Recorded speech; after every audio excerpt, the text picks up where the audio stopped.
isipin, masakit man ang salita ng Panginoon, dapat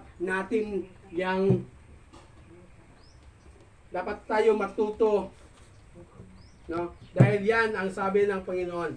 Sa letter B, ang pag-asa ay isang angkla ng ating buhay, no? Kaya nga anchor B tayo eh, no? Kaya kung once na ang barko ihagbong niya ang angkla, sigurado hindi na yan magpunta sa malayo. Kasi nakaangkla na yung, no? Kaya nga isang anchor B tayo eh. Palakpakan natin yung Panginoon. Kasi anchor B tayo. No?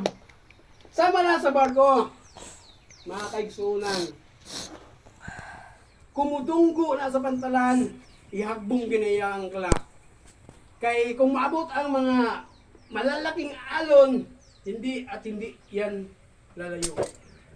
Mga kaigsunan, tanong ko sa inyo, sama ba tayo sa angkla? No? No? Igsunan, kung walay angkla na magunit sa tua, sigurado gamay na problema, makalimtan na to ang Ginoo, no? Sabihin din natin sa Panginoon na, Lord, bakit ka lalayo? Bakit ka lumayo sa buhay ko? Pero imagine pa, kapatid, tayo mismo ang gumawa ng paraan para tayo lumayo sa Kanya. No?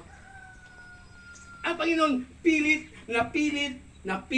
Kanyang hihilain palapit sa Kanya, pero ikaw mismo pilit din ng pilit na nalalayo sa Kanya.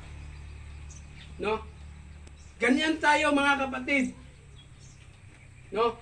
Kahit kami nag-aalagad sa Panginoon, kahit kami isang pastor, meron ding time na magsabi kami sa Panginoon na, Lord, bakit mo kami pinabayaan?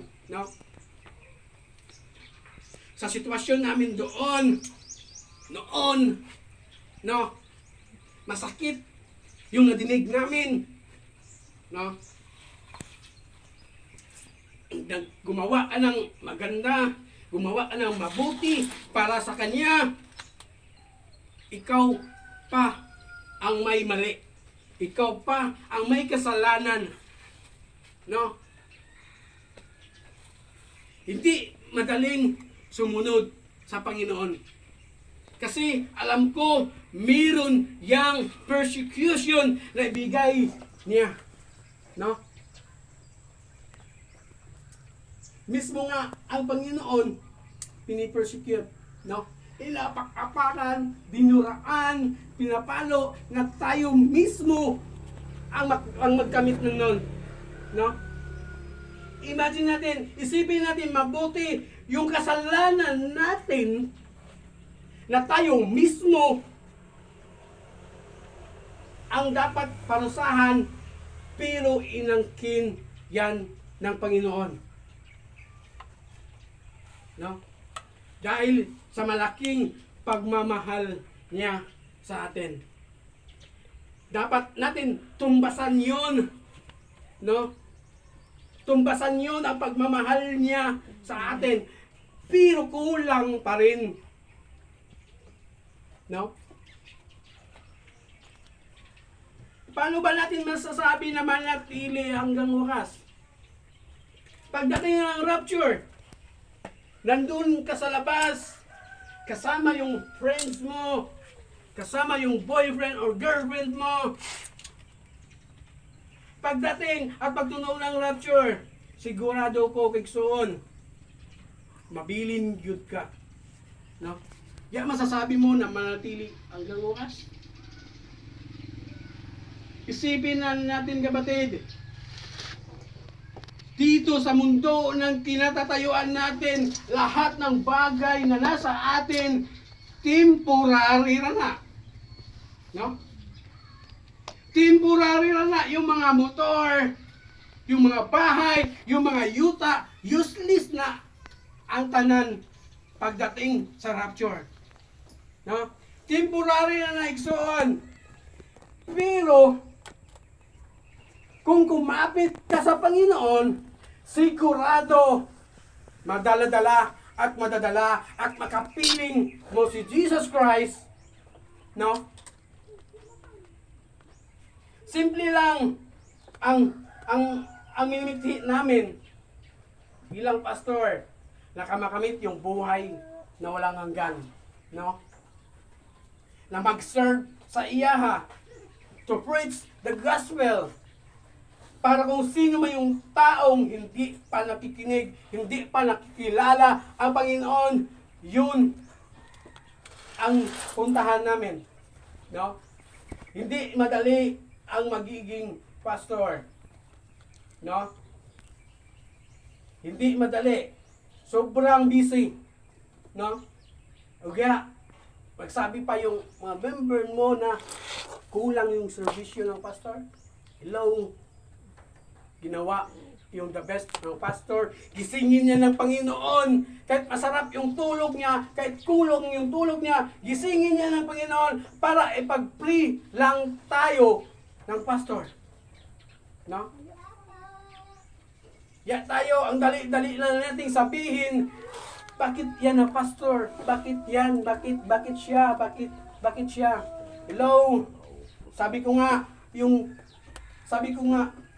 hindi madali ang buhay ng maging pastor. Hindi madali ang buhay ng Kristohanon. Hindi madali sumunod sa Panginoon kasi ang persecution nandyan na yan. No? Nandyan na yan.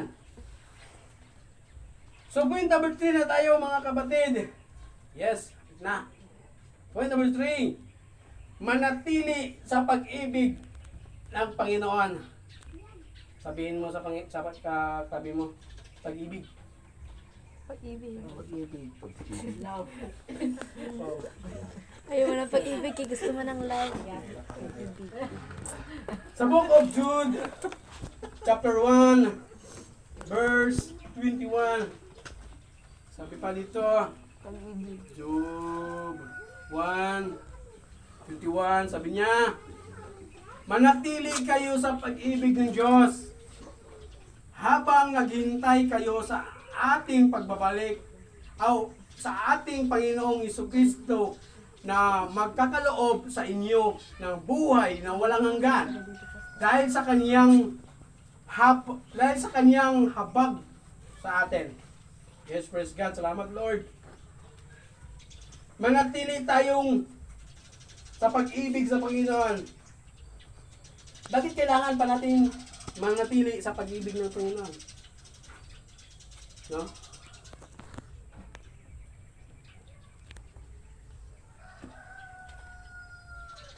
Maigsuon.